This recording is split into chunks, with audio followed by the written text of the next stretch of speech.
কিছুদিন আগে যখন দেশে বন্যা আসছিল, তো বন্যার সময় যে একটা ক্রাইসিস ছিল তরকারির, টমেটো 300 টাকা কেজি ছিল, ঠিক আছে। এই টমেটো এখন মানুষকে এমনি দিলেও নিতে চায় না, বাজারে 2 টাকা করেও বিক্রি হয় না এই টমেটো। তো এই টমেটোগুলো এইভাবে গাছে নষ্ট হইতে আছে। শুধু টমেটো না, কোনো তরকারির কোনো দামই নাই বাজারে, ঠিক আছে। এত পরিমাণে তরকারি, মানুষ যেখানে যেটা লাগাইছে ওটাই হইছে। এই দেখেন,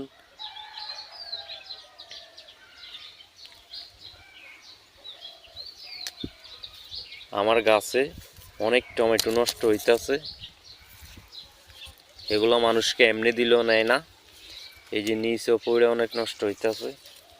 এই যে পাখি কিন্তু খাইছে টমেটো। সামনে এইদিকে প্রচুর টমেটো আছে। আল্লাহ চাইলে সব সম্ভব।